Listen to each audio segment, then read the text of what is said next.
We begin today with some very sad news. In fact, before we get into it, I just want to introduce Stephanie Jones. She came in last second. You're in black. We're going to talk about the Queen, but you're wearing black, I would imagine, for a reason. Absolutely. So I'm wearing black today, as of all of the rest of broadcasters in the United Kingdom, in respect to Queen Elizabeth, who has sadly passed away. Literally, we've only just been announced it at the news less than half an hour ago, 30 minutes ago. Stephanie came in on a moment's notice. Thank you, Stephanie. Obviously, she is our royal expert. Now, so as Steph said, the Queen has died at 96 years old. She was the longest reigning British monarch. The royal family tweeted out this picture of the Queen saying she died at her home in Balmoral. Am I saying that right? Yeah, at Balmoral, that's correct, which is in Scotland. Okay, and she will return to London, and will return to London tomorrow. Here's a look back at her incredible life. I'm being told we don't have it yet. Again, this is all breaking. To help us talk more about this, let's continue to talk with Stephanie. Stephanie, I just want to first start out. This is devastating news, but you being British, I can't imagine what you must be feeling. Have you talked to anybody, your family, your friends? What's the mood over there? I mean, I spoke with my mum first thing this morning, and I actually said to her, you know, there's news reports all over the BBC that the Queen is really not doing very well. And she has been spending the last few days quite a bit of time up in Balmoral, which is in Scotland. She's beloved there. It is literally her second home, one of her favourite places that she loved to stay. It's so weird even talking about her in past tense. Yeah, that's weird, It's so bizarre that this has just happened. But she had so many fond memories there with her husband, Prince Philip, who obviously passed away just last year. So I think, you know, the people there are in mourning. The people in England are mourning. The streets outside Buckingham Palace have been lined because people have been so concerned all day as we've been getting these reports. And it's just so sad. But at 96 years old, what an incredible woman, and what a life she's led. Oh, I was going to say, that was going to be my question, is like, what is England as a whole doing right now, or is the British Empire as a whole doing? I think everyone's obviously we're all in a state of shock. We're so devastated. She has been the longest reigning British monarch that we've ever had. And I don't want to interrupt. Is it like work canceled? Like, is everything going to come to a halt, or is it like a? I think a lot of things will come to a halt. There's definitely going to be days of commemorance, and everyone's going to be mourning for the Queen. Absolutely. Obviously, if you've been watching the BBC this morning, immediately it went straight into the news as soon as the official sign was put outside of Buckingham Palace, which is in the order of which things are done back in the UK. There is a procedure that will be followed, especially over the next 10 days. As Sam mentioned, her body will be leaving Scotland and returning to London, where there will be mourning for the family, and it will be presented in, I'm not sure which church just yet, but there will be some kind of public commemorance as well, which is so sad. And I was going to say, Steph, we kind of knew this yesterday. Were you anticipating this, or were people anticipating this? I know the news just broke now. We're live, right? Our newsroom's scrambling a little bit. You scrambled over here in a moment's notice. But was there some anticipation, like waking up this morning thinking you were going to get some terrible news? I mean, I was very concerned this morning waking up. So here in specifically Denver, Colorado, we are 7 hours behind the UK. And a lot of the major news that hits the UK is announced on the BBC at 6:30 p.m. So I was anxiously awaiting that time. We obviously saw all of the BBC reporters were told as soon as they came in, you have to be in black tie this morning. Wow. So everyone has been reporting in black. Everyone's been reporting in black all day. And, you know, I do think, this is my personal opinion, but I do believe that the royal family members all rushed to Balmoral upon the news. Obviously, not all of them could be there at the same time, but they broke a lot of traditions too. Many of them travelling together, which isn't done in case there is a fatality or an accident, and they all rushed to be by her side. So as that's unfolding on national and global television, it didn't fill me with confidence, sadly. So the signs weren't looking good this morning, but obviously it's official and it's very sad. It's 96 years old. We're getting a lot of our viewers writing in questions, also, you know, curious about what happens next. Yes. So who becomes, like, who starts? Because I know Camilla, she becomes queen. Does she have power? Yes. The king. What's going to happen? Okay, so many questions. So obviously the next in line to the throne is now our King Charles. Is that so weird? He is to say? It's very immediately. Immediately, he is king. He's King Charles III.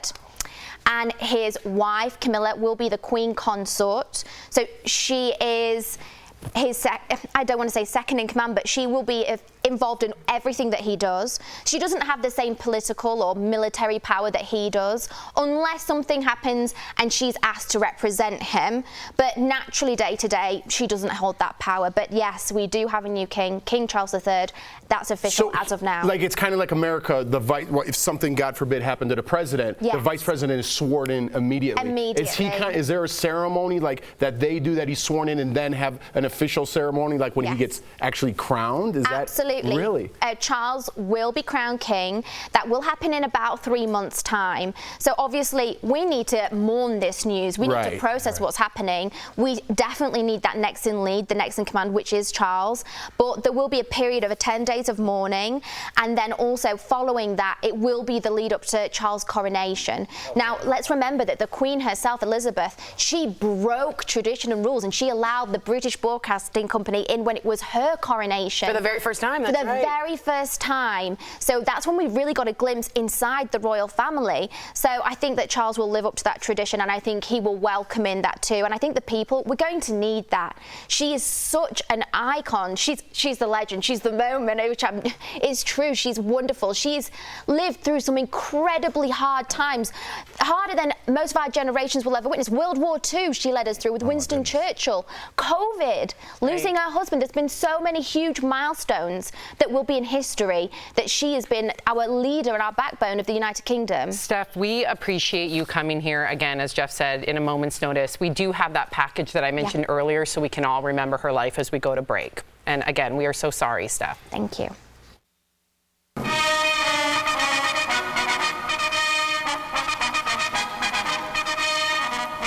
I declare before you all that my whole life, whether it be long or short, shall be devoted to your service and to the service of our great imperial family to which we all belong.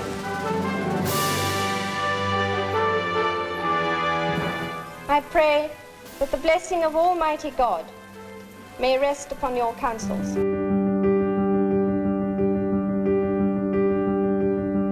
First, I want to pay tribute to Diana myself.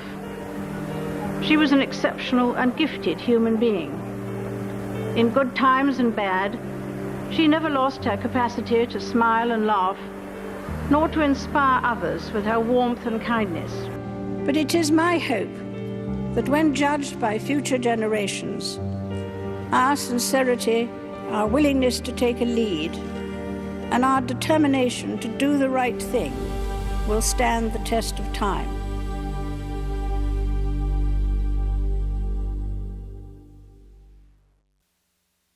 Closed captioning provided by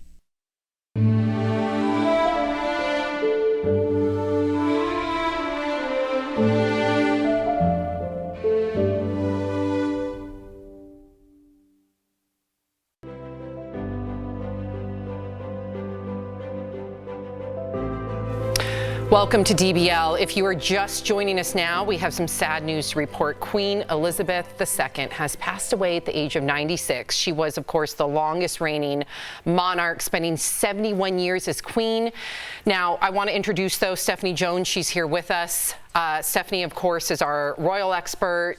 Stephanie, first and foremost, I'm so sorry. I know you're wearing black. I'm not sure if you saw this picture before we get to you of the double rainbow. It's beautiful, yeah. That was seen outside of Buckingham Palace. Now, after the statement was released about the Queen's health, that's when that double rainbow appeared. Steph, how are you doing? I know you've been communicating with your mom, people back home in Britain. What are you feeling? I'll be honest, I'm still in shock at the news this morning. I mean, the Queen Elizabeth was such, it's still so strange even saying was in the past tense. It's such an unusual, it feels wrong, was such an incredible woman, leaving behind a legacy and living a life that most of us will never experience. She has been through so much, and she's led not only Britain but the Commonwealth through some really hard times, and she's been the backbone of our country. So I'm very upset, as is everyone else in the United Kingdom and in Scotland as well, where she's passed away, Balmoral. Everyone is grieving, everyone's in shock, and I mean the mourning will now begin for one of our most beloved monarchs and longest reigning as well. I was gonna say, well, what's next for the royal family? Like, what are they going to do? And like, honestly, I'm a novice. Like, who succeeds who? Like, I don't understand that. Please explain. No, of course. So the successor, the next in line to the throne was Charles. He is officially now King Charles III. His wife, Camilla, will be Queen's consort, which means that she will be with him. She'll be attending all of his events, as she does now. She doesn't have the same political or military power that he does, unless something happens and she has to act on his behalf. But he is next in line to the throne. His coronation won't be for at least another 3 months, because obviously the United Kingdom and the rest of the world needs to grieve and mourn Queen Elizabeth. But yeah, I think it's so sad. And like you said, Al, you don't know, but it's a good learning opportunity for someone to get to know our new reigning monarch, Charles. Steph, what about, like, you're going to be mourning, right? You said for 10 days. Yes. In England. But the tabloids are going to come in at some point, right? About like Harry and Meghan and all these different things. Are they going to focus on that? Are they going to focus on the Queen's legacy? I think immediately. At least in England. I know what they're going to do here. Yeah, the days that follow, I do think it will be about Queen Elizabeth, and it will be respect for her. What she has done for our country is simply outstanding. She's lived a life that we cannot imagine, a life of sacrifice, a life of dedication, and you know, she's really been the backbone. So I do think the press will focus on that and her legacy, what she's leaving behind, which is a great deal. She's very honourable, and she puts her family on. She's brilliant. What she's done is absolutely outstanding. I think they will do that, and then I think in time it will move on to Charles, and then of course I do think it will be the relationship between William and Harry, and will the funeral bring them together? What is the, like, I feel like there's a consensus over there and everybody wants them to be brought together. Do you think that this will bring them together? I hope so. I mean, they both were at Balmoral with the Queen as she passed away. They were there with Charles and the other members of the royal family, so they were united then, and I'm sure they will be united at the funeral, which will be in about 10 to 12 days time, and I do think they will both be present together, and all we can do is hope that it builds those bridges and brings them together. We know that Harry and the Queen were incredibly close, and I'm sure that's what the Queen would have wanted and does want. Sadly, I mean, they're people, right? They're very different people, but unfortunately, death brings people together, right? So hopefully in this case, it does the same. I hope so. Can I ask you real quick? Queen Elizabeth, from Winston Churchill to the very new Prime Minister, she was just sworn in. Charles doesn't have the gravitas that she has. Is there a feeling personally that it's sort of a letdown after Queen Elizabeth, or are you excited for a new reign? I mean, every dawn has its day, so to speak, and nothing can last forever. And, you know, there are parts of the monarchy that could do with change. There are some parts that are so traditional that we heavily rely on those. And they set aside they give us a shining light, a leading example. They can be fantastic. And I do think, Tori, you know, that maybe Charles coming into power will be a good thing. I'm unsure, in all honesty, as to what that means for the United Kingdom. I know that Scotland adore Queen Elizabeth.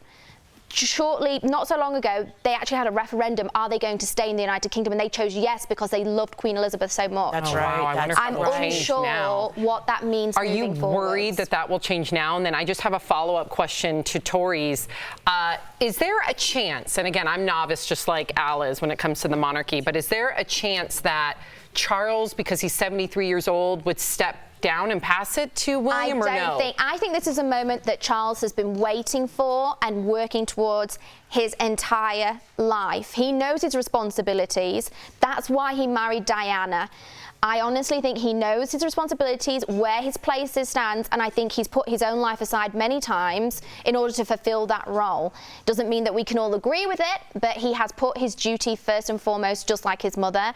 I do think he will be a good monarch, and I think we need to give him a chance. I think we need to give him a chance. Steph, I have a bit of a hypothetical, but after Charles passes the crown to William, yes, did Harry give up his royal title when he and Meghan moved to the United States, and can that be given back? I don't know if he was even really in line. Yeah, he is in line, but he's like without 12th, sounding, yes, he's like 12th down the line, because there is obviously Charles, and it goes to William, then it's going to go to William's 3 children. So there's a long line of succession before it would ever now go to Harry. And Harry gave up that right when he chose to leave the royal family as a working member. He is still a prince, but he does not have that working title or claim. Okay, and one last little weird question. Okay, so if, God forbid, something happened to William, he has children, could like a 10-year-old be king? Right, yeah, that doesn't even make sense. It's a very good question, Al, you know. So I know that obviously Elizabeth came into power when she was in her early 20s. 23. Right, yeah, and she was one of the earliest ones. So I think at that point there would have to be a really big shift in like the public's opinion, like where it will go. But there will be other people that would step in as a filler in between that time. I don't think they're just going to let a 10-year-old rule the country. Okay. I got to tell you, we have 30 seconds left, Steph. Are there political parties in England? Like, we do. So is it going to be different now? Like a Republican running things or a Democrat? No, how's it going to switch? That doesn't change. The royal family don't always get. So they all have the same ideology moving forward? No, absolutely not. So our current leader is a female prime minister, which is fantastic. She is conservative, and she actually wasn't that big a fan of the royal family. So this is going to be interesting to see how things progress. And she still got elected. Absolutely. I mean, it's just the same as in America. We have free speech and everyone's entitled to their own views and opinions. But I think right now we need to be remembering Elizabeth's legacy and all that she's done for our country. Amen. Thank you so much, Steph, for being here. And our thoughts and prayers definitely go out to the royal family. We're so sorry to you too as well, Steph. We'll be right back.